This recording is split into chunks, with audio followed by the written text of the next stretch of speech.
Meine sehr verehrten Damen und Herren, das Wetter heute könnte kaum grässlicher sein draußen, aber wie könnte man einen solchen Tag dann eben besser aufhellen als durch einen spannenden wissenschaftlichen Vortrag?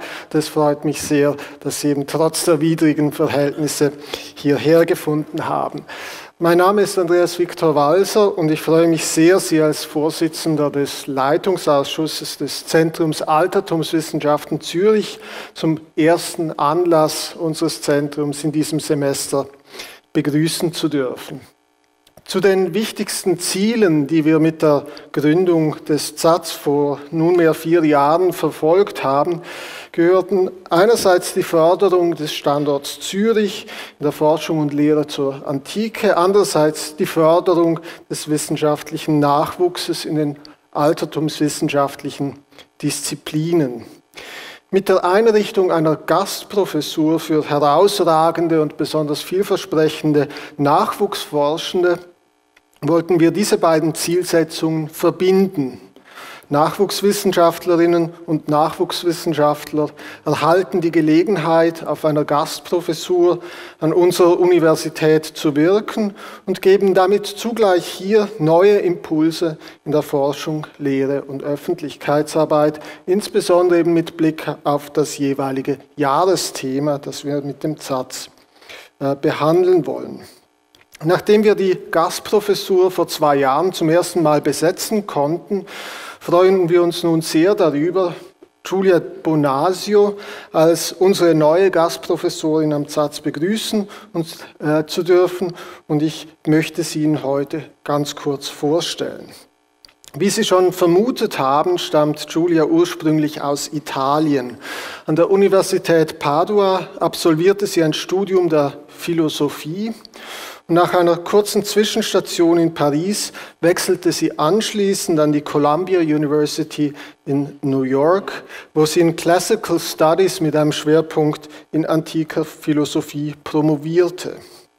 Nach Aufenthalten auch in München und an der Sorbonne erwarb sie dann 2019 ihren PhD. In ihrer Dissertation setzte sie sich unter dem Titel Happiness and Superlative Value mit der eudemischen Ethik auseinander, einer ethischen Schrift, die lange etwas im Schatten der bekannten nikomachischen Ethik des Aristoteles gestanden ist, zuletzt aber wieder verstärkt ins Zentrum der Forschung gerückt ist. Nach Abschluss ihres Doktorats war Giulia zunächst an Universitäten in Kanada tätig, bevor sie dann nach Europa zurückkehrte, um seit 2021, wenn ich es richtig notiert habe, als Assistant Professor für Classics and Ancient Philosophy an der Durham University in Großbritannien zu wirken.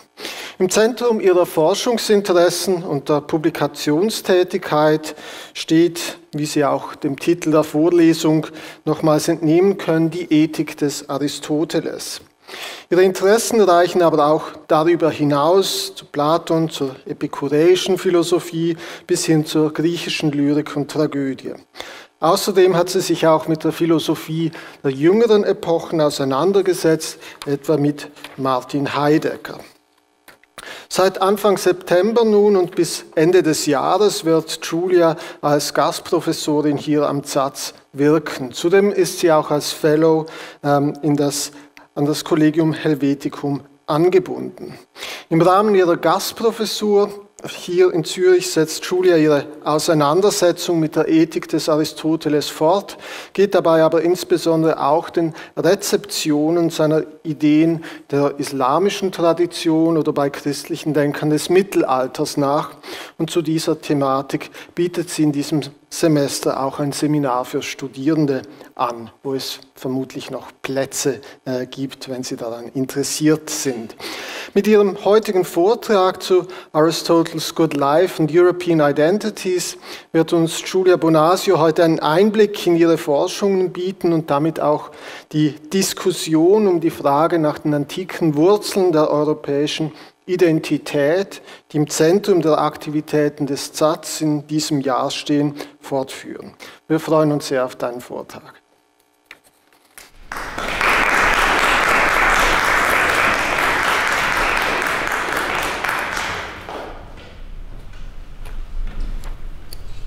Vielen Dank, Victor, für die Einladung, and many thanks for the ZAZH for inviting me tonight.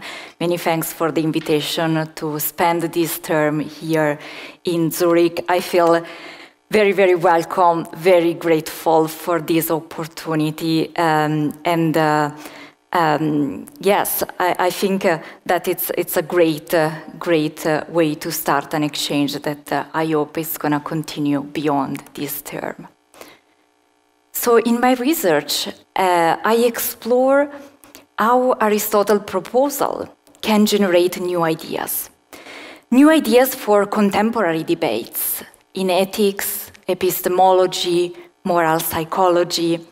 And tonight I wish to explore with you our Aristotle proposal, especially this proposal about living a good life, and the proposal about developing the virtues or excellence can offer somehow a fruitful framework to think about European identities and modern challenges that arise from the cohabitation of different identities.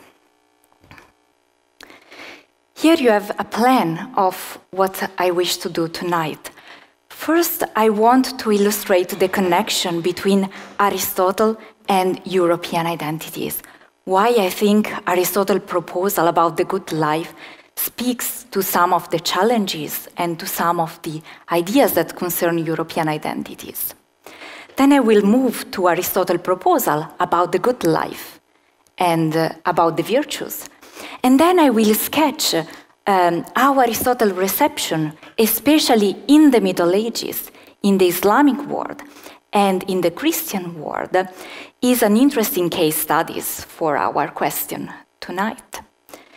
And I will end with, again, a sketch, because we don't have much time, about neo-Aristotelian contemporary debates about human rights, and how these Aristotelian ideas are still compelling and interesting in these debates.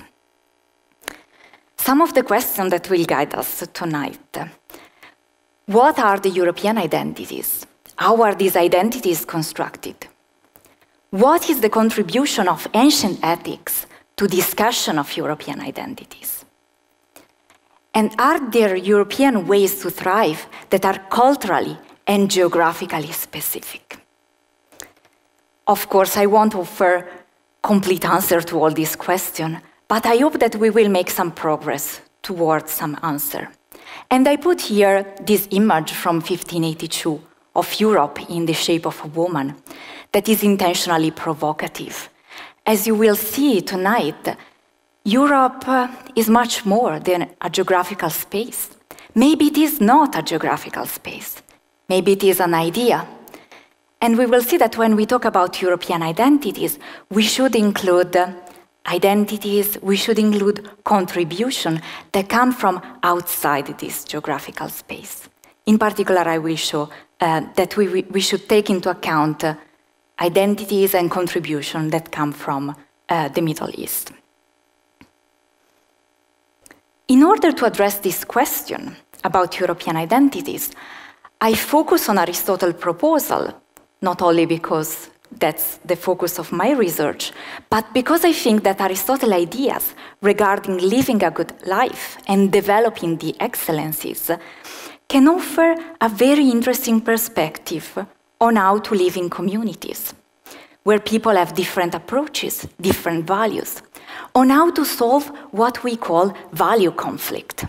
With value conflict, we mean situation where there are different values, and we cannot pursue all these values at the same time. We should prioritize some of these values.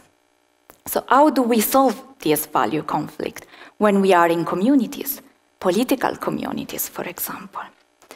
And I think that Aristotle can offer us ideas on how to develop human potentialities in order to live better lives.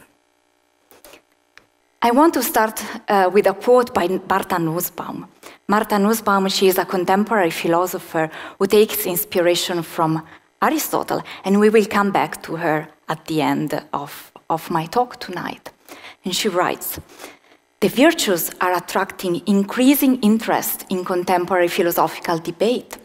From many different sides, one hears of a dissatisfaction with ethical theories that are remote from concrete human experience. In the search for an alternative approach, the concept of virtue is playing a prominent role. So too is the work of Aristotle, the greatest defender of an ethical approach based on the concept of virtue.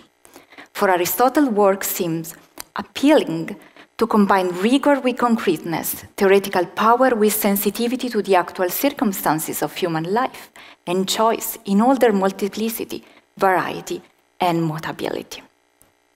So Nussbaum argues that we don't find ethical theories compelling if they are remote, detached from our human life.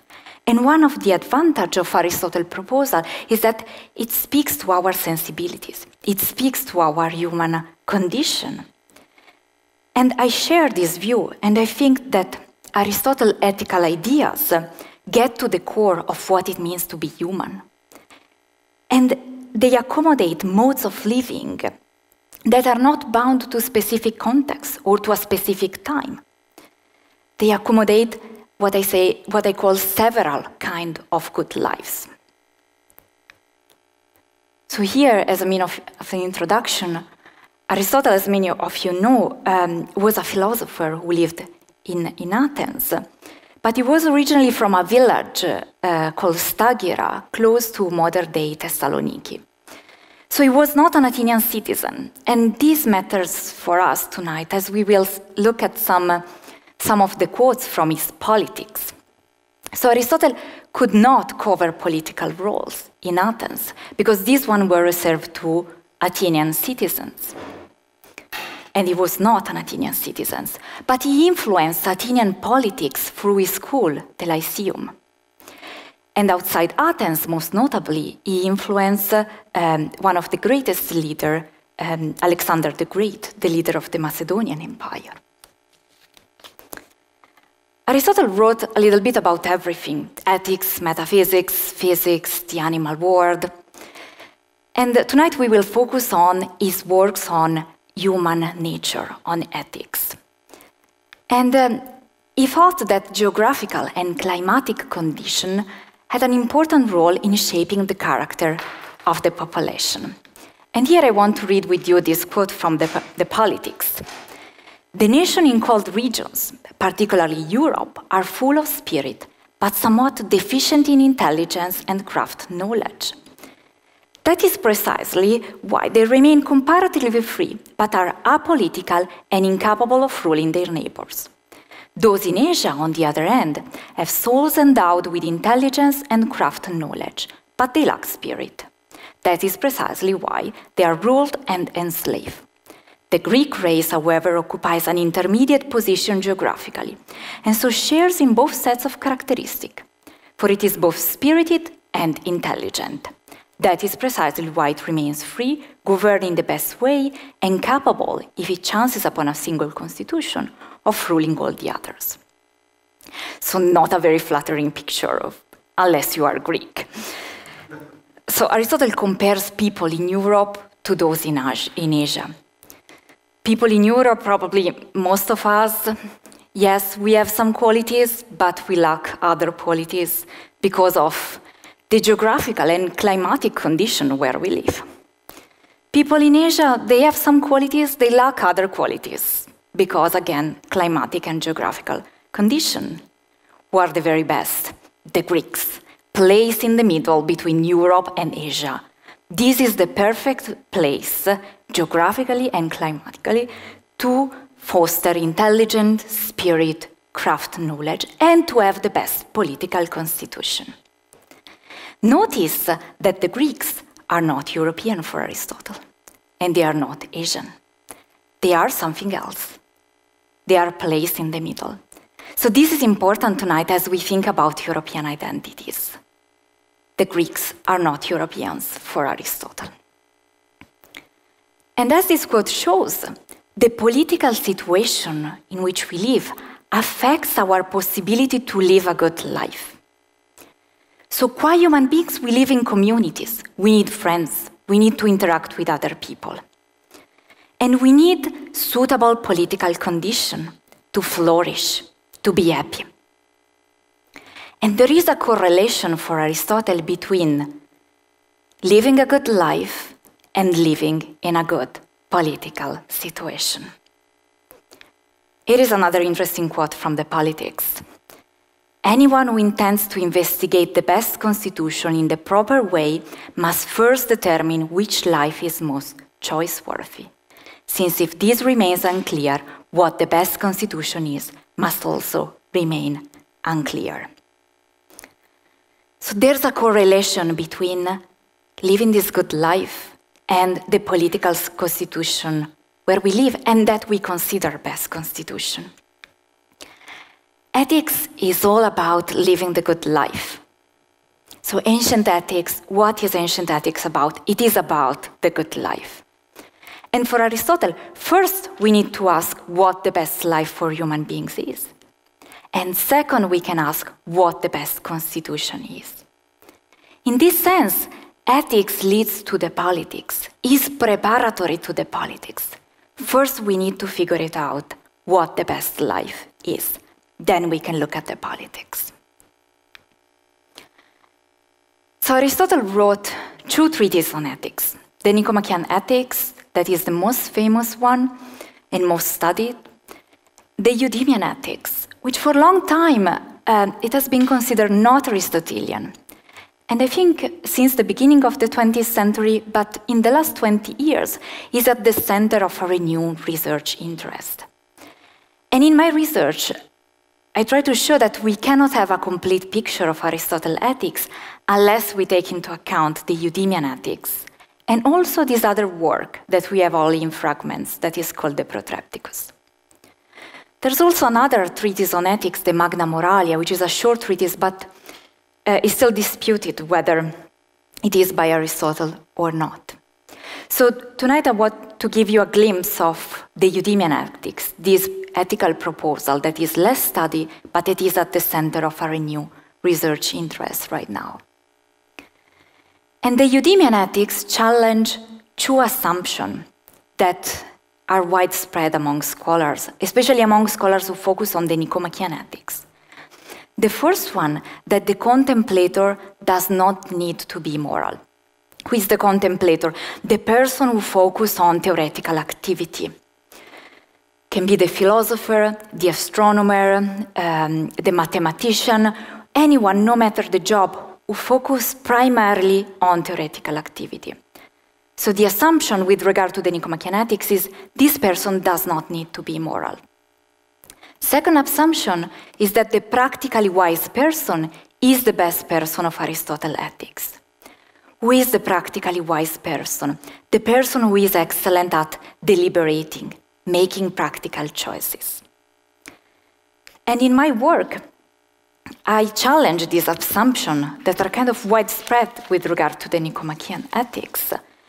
And I show that somehow we are better off if we develop theoretical activity. When we engage in theoretical activity, we are better in our practical life. So if we are in control of our emotion, if we contribute to the community, if we engage with other people in a positive and constructive way, we are also better at theoretical activity. And being excellent at theoretical activity makes us better in the practical life. We are better at deliberating, making choices. So we need all these virtues or excellence in order to live a good life. And I think that this Aristotelian proposal concerning developing the excellencies and living a good life can accommodate different kinds of good lives.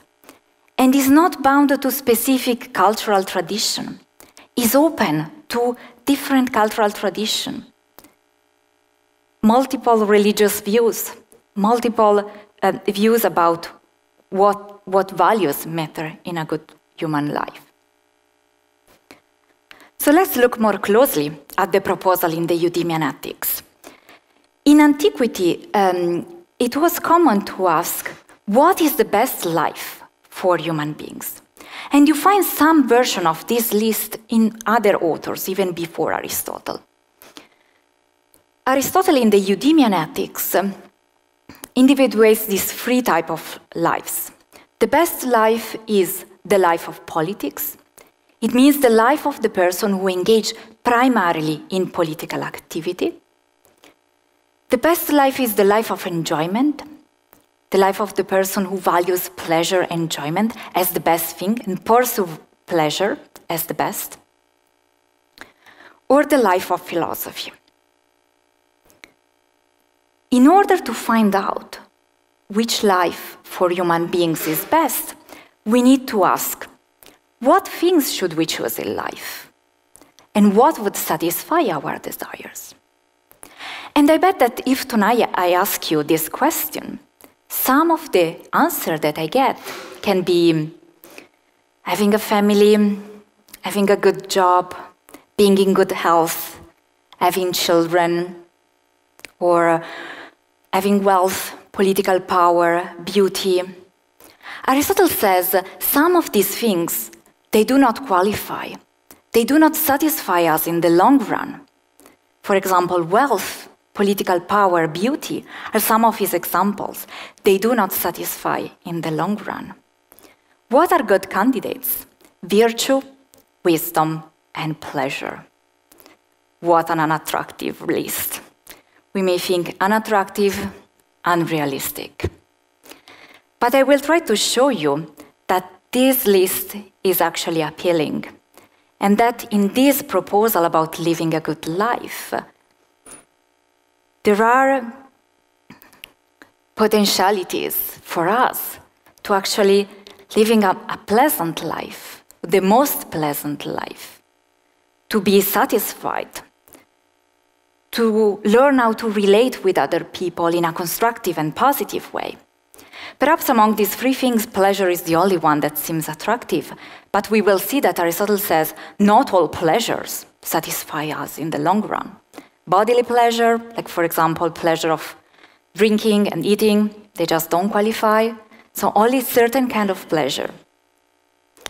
But the happy life has all these three things together. So I will try to show that this is an attractive proposal, even though I don't deny that it's a steep path, the one that gets us to the good life, according to Aristotle. So what are the conditions for human beings to thrive? So this is still a prominent question for us, and it is investigated in contemporary debates, especially contemporary debates that take the inspiration from Aristotle. They call themselves neo-Aristotelian. And one of the questions that is at the center of these debates, and that's also one of the questions that interests me most, is, are there universal ways for human beings to thrive, to be happy, to flourish? Or are these ways specific to places, cultures, and time? If we look at the beginning of the Eudemian Ethics, Aristotle assigns a prominent place to three things. We may say three values: the good, the beautiful, and the pleasant. This is the very beginning of the Eudemian Ethics, and I want to read it with you. The poet who declared his opinion at the god's site in Delos, inscribing it on the gateway of the temple of Leto, distinguished the good, the beautiful, and the pleasant as not all belonging to the same thing. He wrote, "Most beautiful is what is most just, best is being healthy, most pleasant of all is to attain what one desires." We should not agree with him, for happiness, being most beautiful and best, is the most pleasant of all things. So here Aristotle quotes Theognis, is an ancient poet. And Theognis assigns these three values, the good, the beautiful, and the pleasant, to three different things. And you see what is the danger there. What about situation in which what is good does not coincide with what is pleasant? Think about the situation in which it is good for me to do what is just, but it is not pleasant for me. It is not advantageous. At that point, I need to choose between the good, and the pleasant is a situation of value conflict. At the individual level, but also imagine a situation of value conflict at the political level. Aristotle says these three values, the good, the beautiful, and the pleasant, they all belong to happiness. So to the question, should we pursue what is most beautiful, what is best, or what is most pleasant for us? Aristotle says happiness is at the same time what is most beautiful, best, and most pleasant for us. It is the goal, the end of a good human life. So once we pursue happiness, we have all these three things. So the next question is, what is happiness? In what does the good life consist? The Greek term for happiness is eudaimonia, and can be translated also flourishing, well-being, thriving. And Aristotle says that we need to know what happiness is and how to achieve it. He has this image, we are like archers. If we don't know the goal, it's going to be very difficult to hit it. So we need to know our goal. We need to know what happiness is.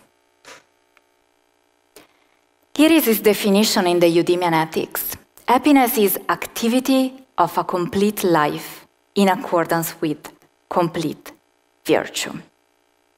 First of all, happiness is an activity. It is not a feeling. It is not a state. It is not something that we possess.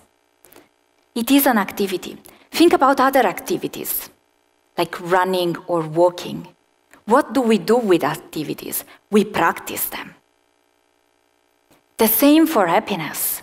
We need to practice happiness because happiness is an activity. It is not a state or a momentary feeling. It requires a complete life. So it's something very different from when I say, today I'm happy, maybe tomorrow I won't be happy. For Aristotle, happiness requires a complete life. It requires a long span of time. And it requires complete virtue. So we need to develop the virtues, the excellencies, in order to achieve happiness.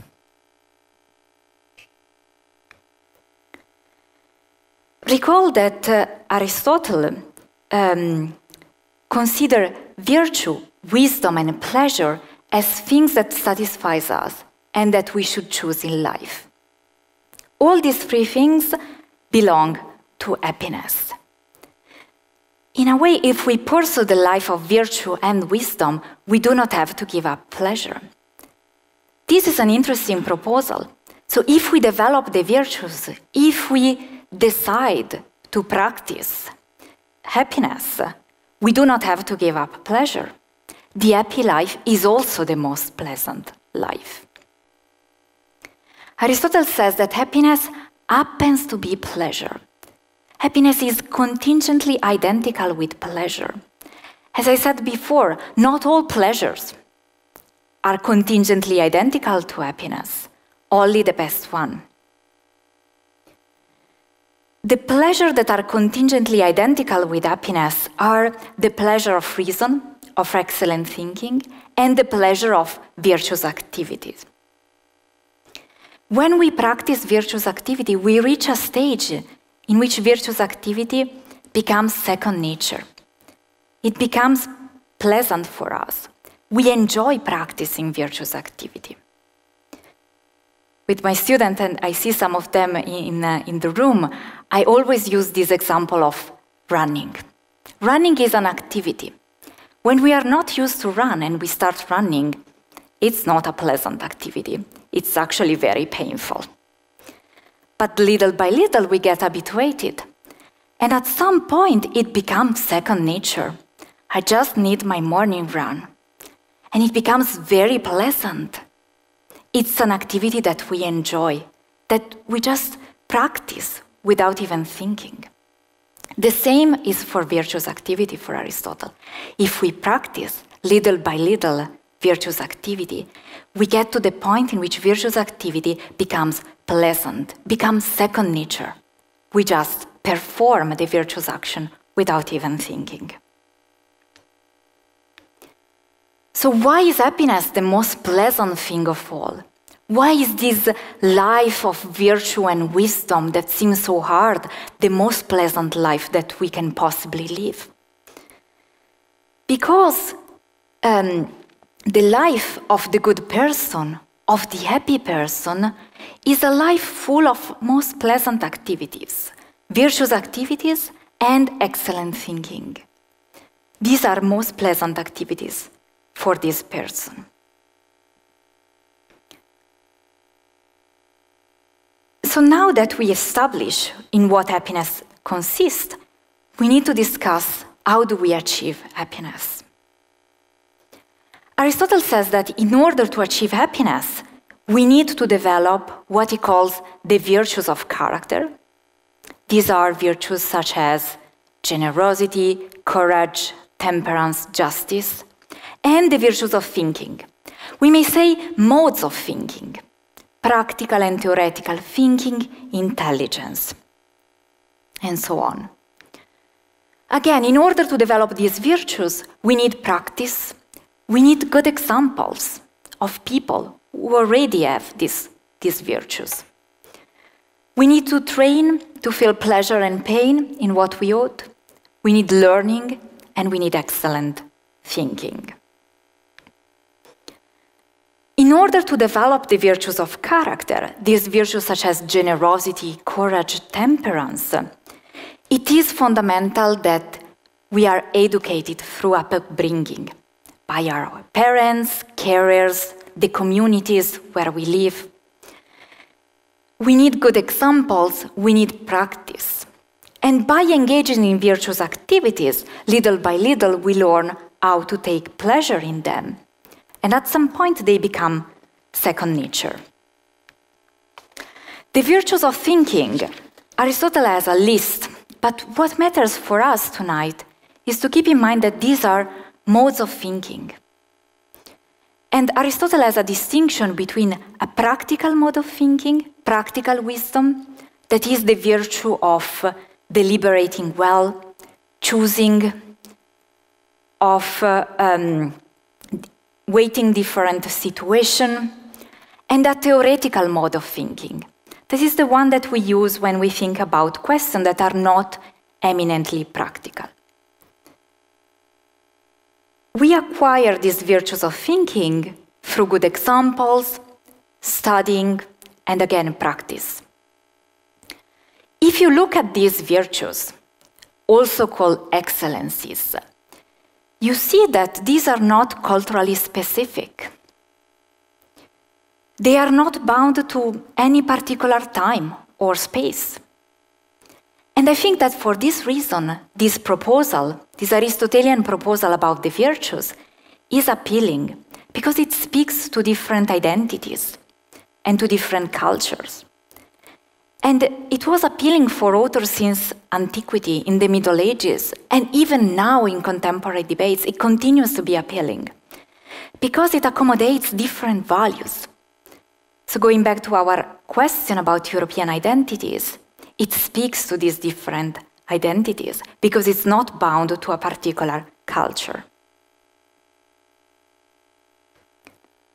So which virtues do we need in order to act virtuously? Scholars agree that we need this virtue of thinking that is eminently practical, practical wisdom, and of course we need the virtues of character. But do we need theoretical thinking in order to act virtuously? I argue in my research that we need all these virtues, even theoretical thinking, because the virtues do not stand in isolation. They are part of us, part of our human nature, part of our potentialities. We need to develop all of them together. They interact, they function together. To be excellent thinkers and to be virtuous agents, we need all the virtues, and the virtues need to interact They do not stand in isolation. To sum up this Aristotelian proposal that we explored so far, for Aristotle, happiness is the fulfillment of all our human potentialities. In particular, those ones that are properly human, that has to do with reason, something that we only qua human beings we have. Animals and plants do not have. And the best life, this good life, the happy life, is a life that is spent fulfilling all this potentiality. This involves learning how to live in communities, to be good friends, to care about ourselves and others, to be good citizens. And you may be familiar with this quote from the Politics, where Aristotle says, we are political animals. So it is part of our nature that we need friends, that we live with other people. So developing the virtues, these potentialities, is a path to improve ourselves, to live a fulfilled life, and to learn how to relate with other people in a constructive and positive way.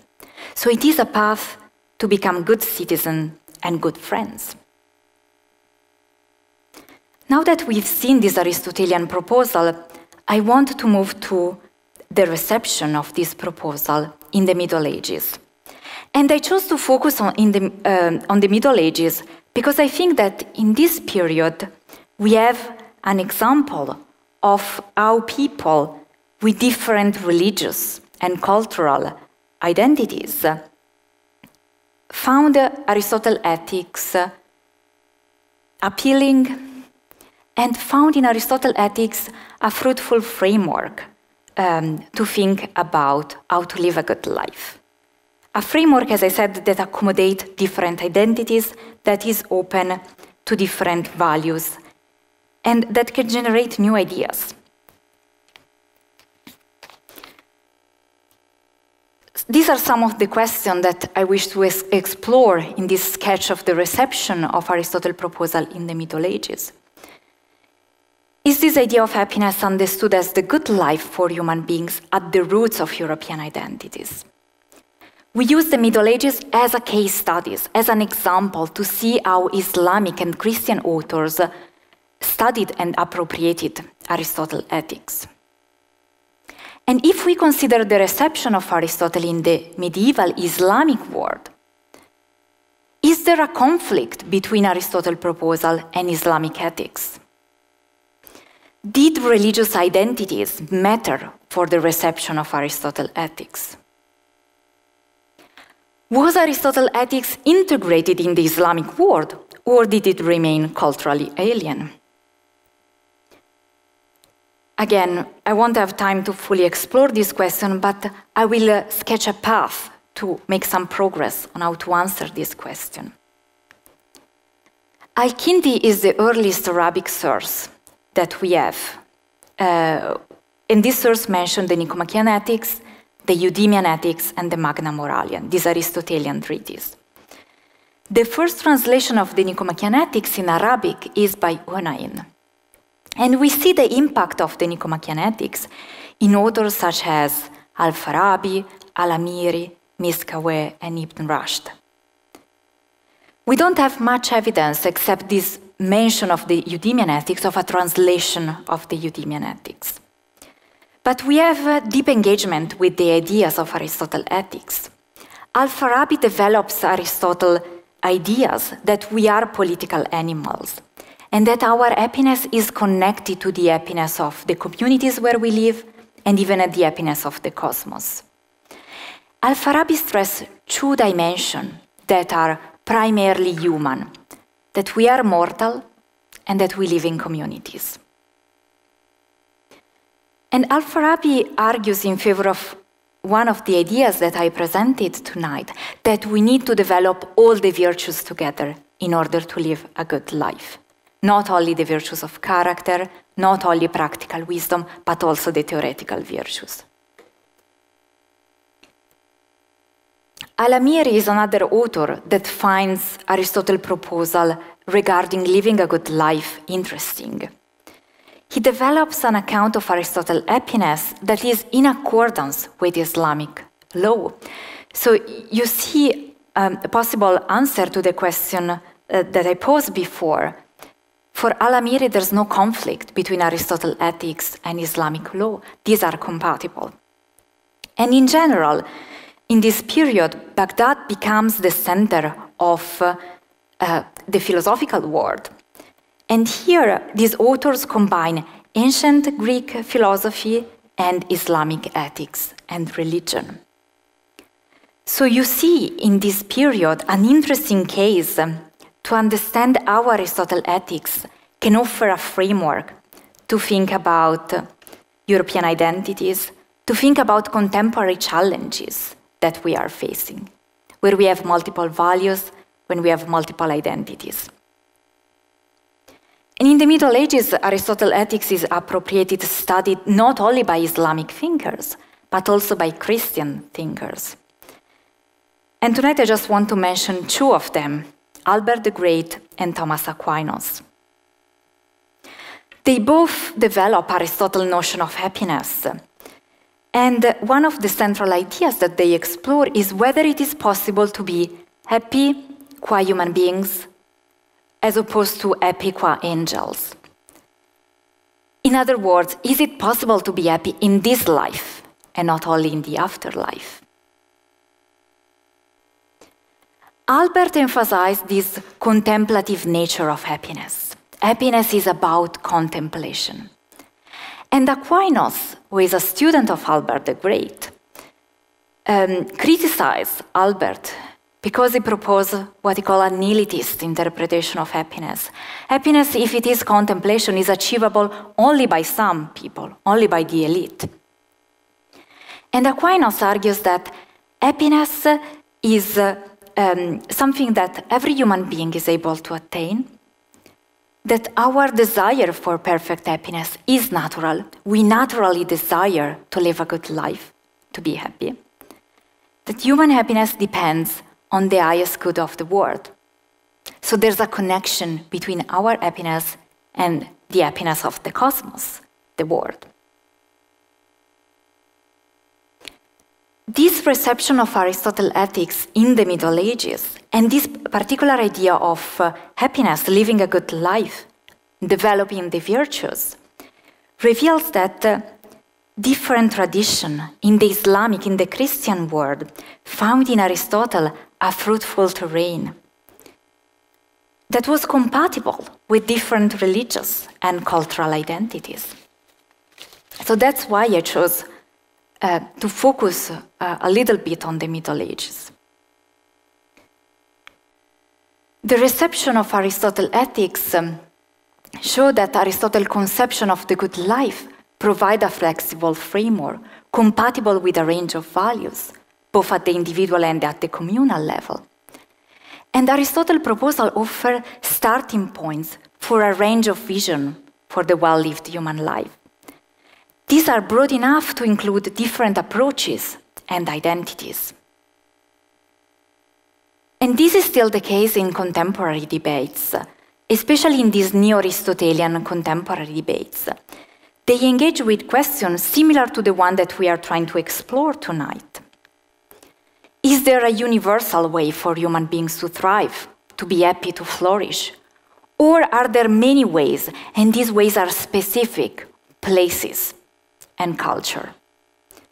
What is the relevance of the Aristotelian proposal in contemporary European discussion of politics, gender, and race? Some of these contemporary debates take their inspiration from Aristotle's ethics. And some examples are Amartya Sen and Martha Nussbaum, the same philosopher that we mentioned at the beginning of this talk. They are advocates of an approach, especially to human rights, that is inspired by Aristotle. Amartya Sen, he stresses this importance of thinking about capabilities and functioning, instead of focusing on the state of the individual. So what are the capabilities? Capabilities are, to have a capability is to be able to achieve a range of functioning. What are functionings? Simply things that individuals do in life. So thinking about capabilities means thinking about how can human beings be able to achieve multiple things in life. And at the core of Amartya Sen's proposal, we find echoes of Aristotle's ideas of function, living a good life, developing the virtues and the potentialities. So instead of thinking about possession of goods as the metric to measure well-being of individual, let us think about capabilities and functioning. How can human beings be in the position to do things in life, to achieve things in life? Martha Nussbaum, in collaboration with Amartya Sen, developed a capability approach to human rights.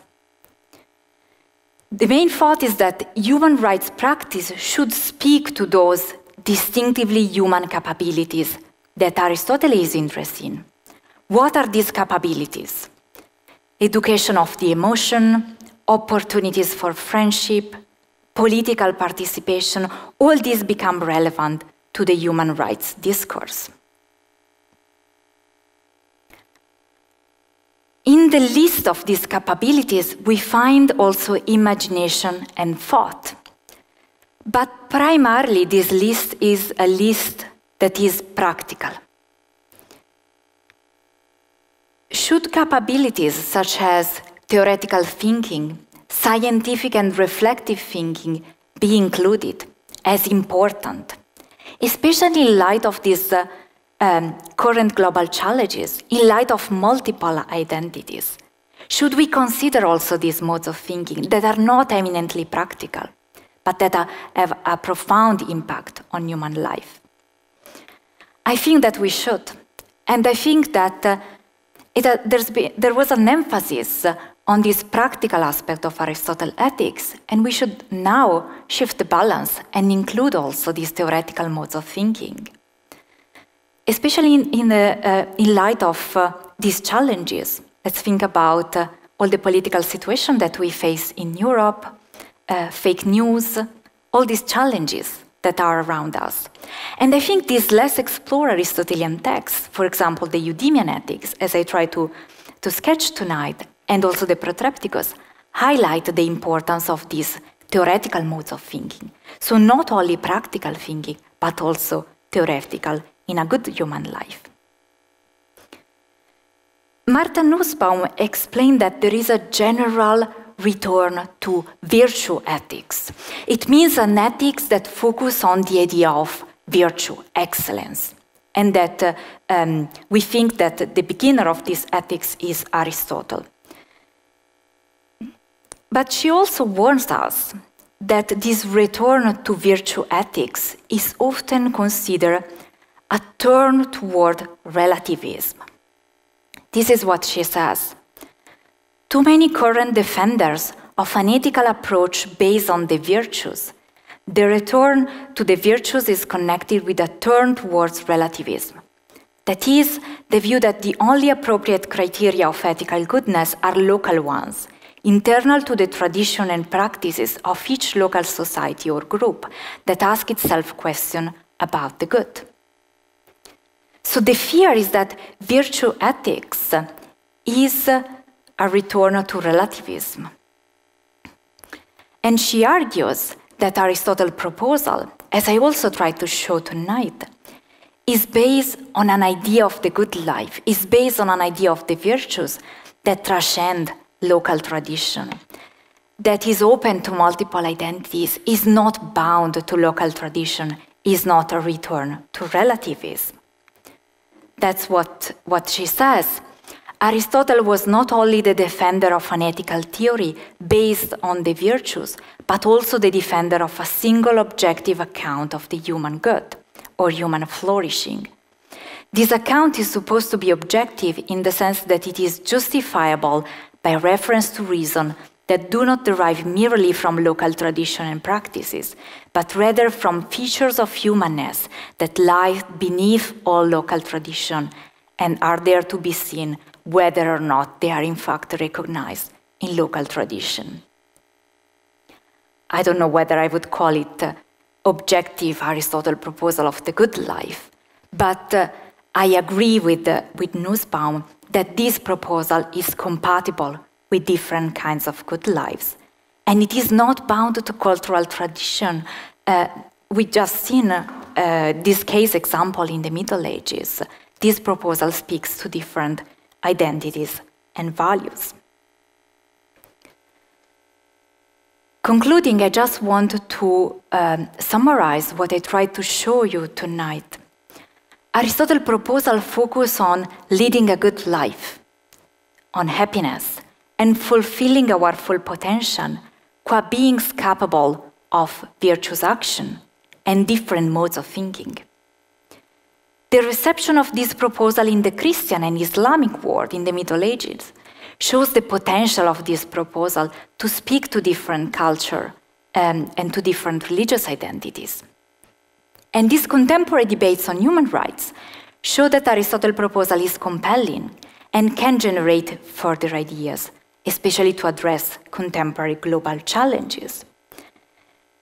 And I would like to conclude with the question that guided us tonight, so that we can all think about it.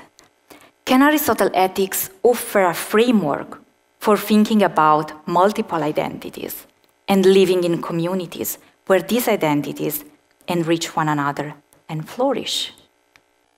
Thank you for your time and for your attention.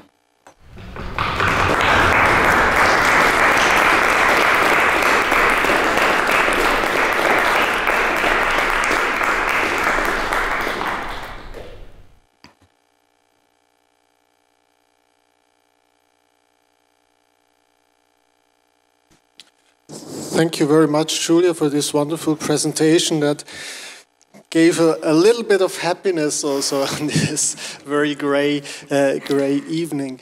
I'm sure there are questions, remarks on this very clear talk. Your thoughts on Aristotle? Yes, please. You will need the microphone. Sorry. Yeah, I have a little question. You mentioned that politics, you gave us a quote on how Aristotle saw intelligence spread in Europe, Greek, and Asia. And I read a philosophical text of Rousseau on the history of languages.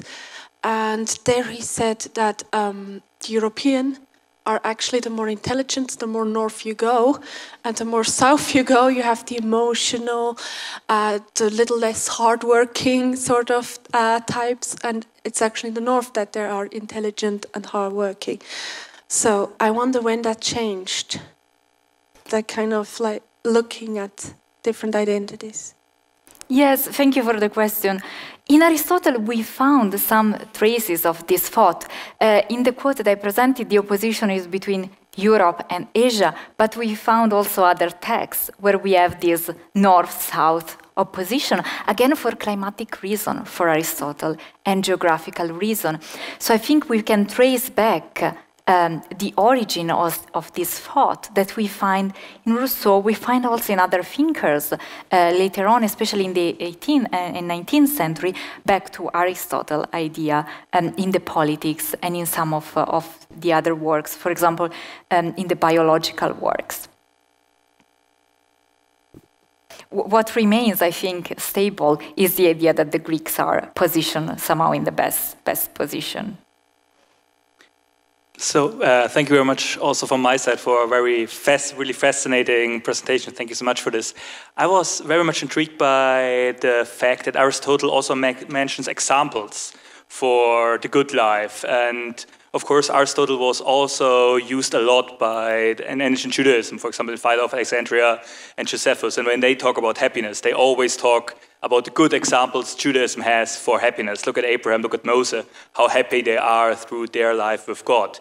I was wondering, when he's mentioning examples are a good thing to lead a good life, is he also mentioning specific examples? For example, Heracles or other, kind of mythical figures from the good old ancient times where people were much closer, or is he just being relative there in the, especially the works you mentioned outside the Nicomachean Ethics? So, thank you for the question. Yes, he has some specific example. Pericles is one of the figures that comes up a lot in the ethics and in the politics. So who is the paradigmatic figure of the good politician? The one that develops this practical way of thinking, this practical wisdom. In Greek, this is the phronimos. This is Pericles. It's always Pericles. With regard to modes of thinking that are more theoretical, he quotes other philosophers, like, for example, Anaxagoras, Anaximander. They are quoted as example of excellent theoretical thinkers, the sophoi in Greek. So, and his method is also proceeds also in this way. Let's see what other philosophers said before me, and try to see what was good in there. So he has specific examples. In general, I think he has in mind this figure of the practically wise person, the person who developed practical wisdom. And he has this idea, we see this person around in Athens, and we have examples in our life, and we should look at these people in order to develop practical wisdom.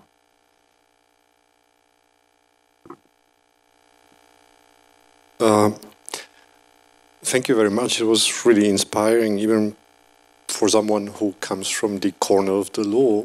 And one of the things that I kept coming back to, as you mentioned, the Greek idea in general of eudaimonia as flourishing, as developing one's potential, and that maybe can suggest that there is not just a link between the Greek ethical reflection and the modern debate about human rights, but actually the modern practice about human rights is that in many contemporary constitutions, like the Spanish Constitution, the Mexican Constitution, the Colombian Constitution, there is an emphasis immediately after the dignity of the person is mentioned in the right to the free development of personality as one of the key sources that should inform the actual practice of human rights.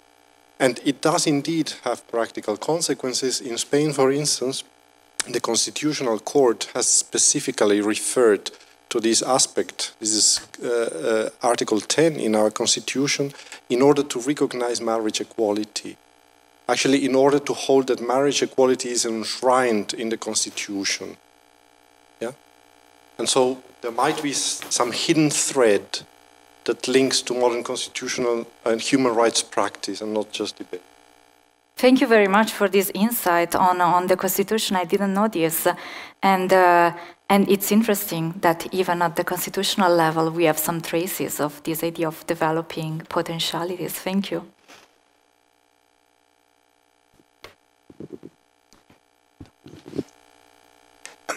Thank you very much for this very rich and great paper. It was fascinating to listen to. I would like to ask two questions. The first is about the motivation to behave virtuously. And I think it plays into your hand when you look at all the virtues, the practical and the theoretical ones. When I start to behave virtuously and I'm not trained in it, it seems to be very, as you said, hard to do. And then I ask myself, why should I do it? It doesn't give me pleasure, it gives me nothing. Unless I start thinking theoretically in the future that I will be happy in the future when I behave virtuously. Mm-hmm. So maybe in this way the problem of motivation could be solved, but I'm not sure if that's what Aristotle actually says, and that would be my question. And the second one is the modern reception, especially with regard to human rights.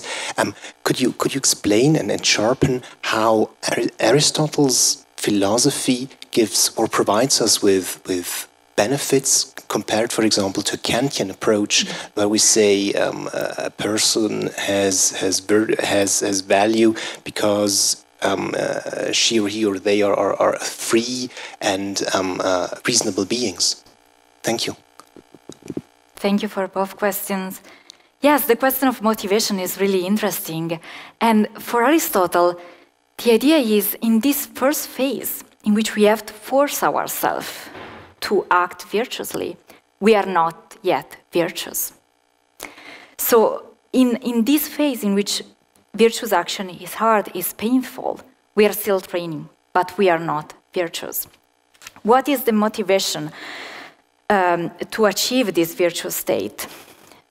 Looking at good examples of people who actually achieve this state and live the happy life and live a pleasant life.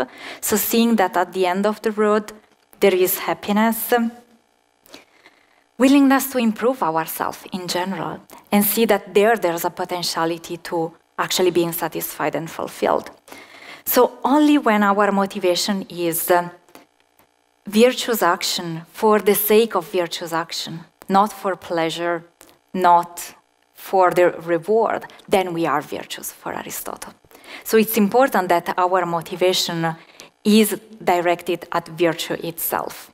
It cannot be directed to something else. It cannot be instrumental. So it's important that we have the right motivation, and the virtuous person has the right motivation.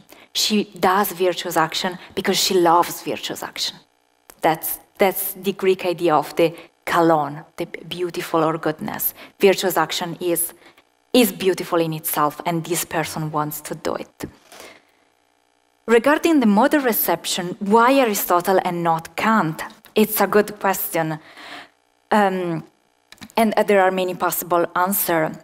At the core of the Kantian idea, there's this idea of obligation. And I think at the core of Aristotle's idea, there's something more appealing, especially if we think about human rights, that is this idea of fulfilling the potentiality. So not having a categorical imperative that we have to stick to, but think about the human being as full of potentiality that somehow need to be expressed. So when we think about human rights, how can we take into account this potentiality and not an obligation, not the value of the person in itself, but thinking about, I'm going to be a better agent in the community and with other people if I develop this potentiality and if I take into account that the other person is also full of potentiality and I should give space to this. So but that's only one possible answer to this big question. As always, the students are very much invited to ask questions as well. I think there is a question. Thank you very much for your presentation. I found it very enlightening. I was wondering a bit about the idea you concluded on, that the Aristotle good life is a general enough framework that it can apply to different cultures and different contexts and different problematics. I was wondering about what's your perspective on the instantiation of those virtues that lead to a good life? Do you think there is a general path to approach it? Or at the end of the day, it's coming back to this idea of the relative context and you're bound to that in order to find how to get there? It's an important question, and I think this is one of the objections that has been moved to these neo-Aristotelian debates, that when we get to the core, or how to instantiate, how to develop individual virtues, then we are again caught up into this local tradition, local values. I think there's a way of looking at the virtues as universal. And I think one of the way in which this proposal is attractive is that they are not specific. They can be specific when we then instantiate these virtues, but they are also universal and general enough so that we can think about generosity at the time of Aristotle, and we think about generosity nowadays. We think about courage back in Athens in the 4th century, and we think about courage nowadays. So they are general enough to accommodate these different individual instantiation, but then when we get to the core of how the specific virtuous action can be defined, of course, then we need to take into account local specificities.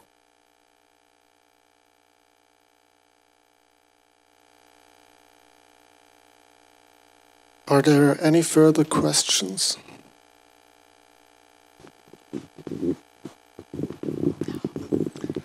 Many thanks for this really very clear presentation and very interesting and stimulating.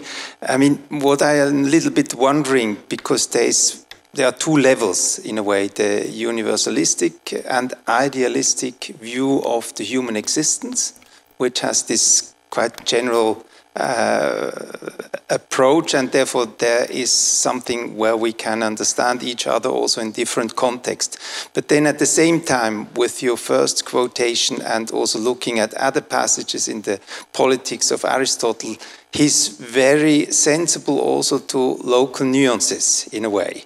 And it's also interesting to read this passage of Martha Nussbaum of 1993, which was another period going into a direction of extreme relativism. Today we have another direction in the global sort of movements, just this in parentheses. But still, I would say in Aristotle we have this difference, because if he talks also about geographical and climatical limitations, therefore these peoples are not offered to have or to really realize the full potential of human beings, because they have objective contingent limitations in a way. And so Aristotle also argues in a way as a political advisor in the politics. He thinks you have to look whom you have before you, what is the tradition of this place, and therefore you have to adapt the implementation of a political system. And I mean, you started with these value conflicts in communities, and this is of course on the very high level of the idealistic element where you can solve these conflicts. But what about the lower levels of everyday life? Yes, it's a difficult question, and I think it's true, I agree. In Aristotle there are both levels. In the ethics, I would say there's more this universal, general level. Let's think about the good life for everyone on a universal level. In the politics, in some of the other works, we get to the specific of the constitution, the place, and Aristotle recognized that there are limitations, either natural limitation, because he thinks that this geographical and climatic condition do not allow the full flourishing of human beings, or even if we think about women, children, slaves, other limitation there. So I think he is aware, and he has a particular perspective on these local or particular issues. But I think that when we look at this proposal of the good life, then there's the potential for universality. And I think as old thinkers, he has its limitation, especially on some of these ideas or theories when we look, for example, at slaves or women. But in other cases, there is this potential for universality. So I think we should be conscious that both levels are there in his proposal. Thank you.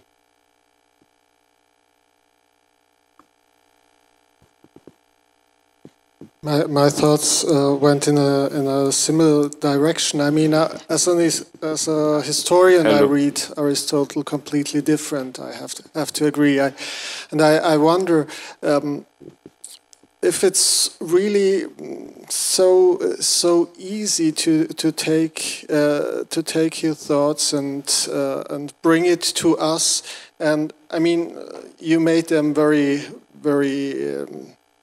They are very inspirational in many ways. As you read him, I would read Aristotle much more from a historical perspective, and a little bit in the direction that Christoph also showed. His trying to understand his thoughts. It seems so clear to us and seems so Yeah, so insightful to us. I would try to read them much more in this social context in which he moves. This in many ways very, very different intellectual context in which he moves. Do you think this reading is a reading that we do for us? It's where we learn something from this wonderful thinker. And is it also what Aristotle actually meant? Is it really his thoughts that we catch, or is it our? Of course, it's always our interpretation, but is it a reading that is useful for us, and maybe not so much a historical reading of the text? Yes, I think both the historical perspective and the perspective that somehow I usually adopt in my research. Now I look at Aristotle's philosophical proposal with this purpose. How can these ideas generate new thoughts for philosophical debates? How can they address some of our concerning global challenges? I think both readings are fundamental, so we cannot have a full understanding of Aristotle unless we take into account this historic perspective, especially for texts like the Politics. We cannot read the Politics without the historical perspective, otherwise we will end up with a very misleading idea of what Aristotle's thoughts are. And I think perhaps we can also understand this more difficult to digest Aristotelian proposal if we situate it in the historical perspective of his time. Again, going back to what I was mentioning before, his idea about natural slavery, or this kind of ideas that we find in Aristotle. So I think both perspectives should be there when we approach the text. But I don't think that an approach that look at the philosophical proposal for the sake of individuating their thoughts or ideas for further theories, for further philosophical thought, is somehow misleading or does not give justice to the Aristotle thought. Because I think he was very much concerned with the philosophical aspect of his theory, maybe in some texts more than in others. But I think he would agree somehow with this idea of looking also at other authors. It is what he does at the end of the day with some of the pre-Socratic philosophers.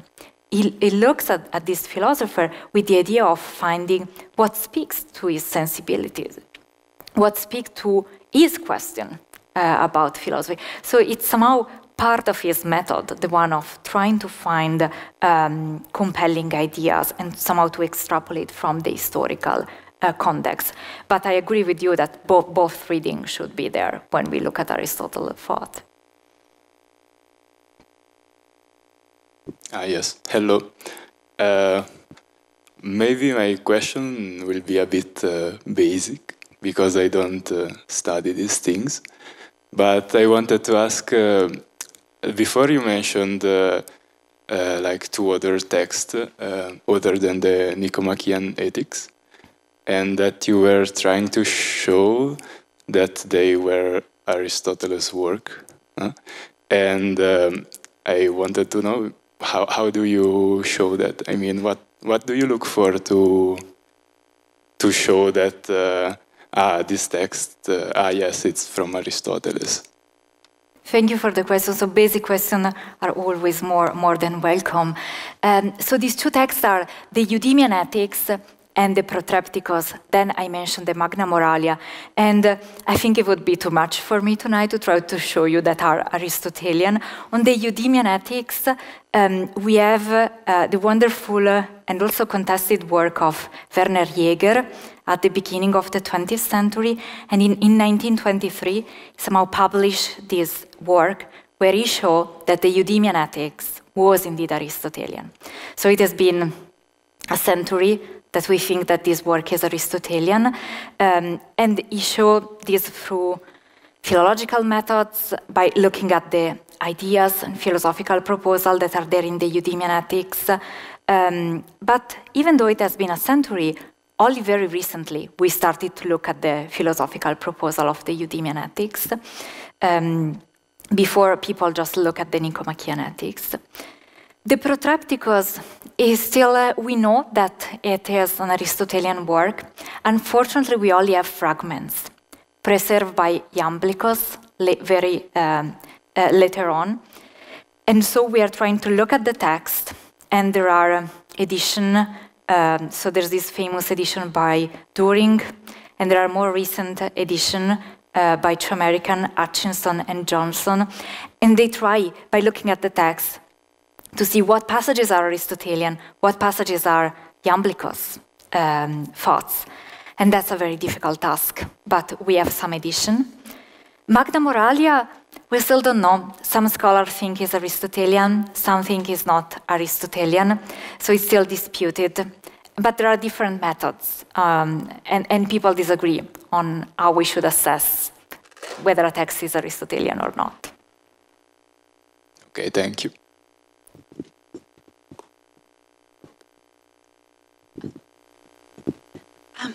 I just wanted to ask, you looked also at Islamic virtues, and how do they coincide? Do you have like a specific example, or how do they not coincide? Where's the debate? Where's the issue with it? And how did they know that it was Aristotelian in the Ibn Rushd or any other of their texts? Yes, again, it's a big question, no? Exactly to pin down the relation between Aristotle virtues and these virtues that we find in Islamic authors. But we know that Al-Farabi, Al-Amiri, they have some translation of Aristotle Nicomachean Ethics, so that's the source that they use. So they refer, and if you look at the passages, there's this Book of Happiness and the Attainment of Happiness by Al-Farabi that is actually paraphrasing Aristotle Nicomachean Ethics. So Aristotle was the source of their thought about happiness and the virtues. Of course, there we find also other virtues that are more tied to the Islamic thought. But since they were working with Aristotle text, or some form of Aristotle text, we find precise connection between Aristotle works and these authors. For example, in Miskave, we find this discussion that the happy person cannot be just the contemplator, the one who spends his time trying to reach God through thinking.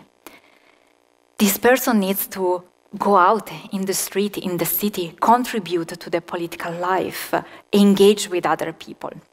So there is an attempt to somehow criticize this idea that was prominent in the Islamic world of this contemplator trying to achieve God. And this Aristotelian idea that we actually need both dimensions. We need contemplation, we need also the practical life.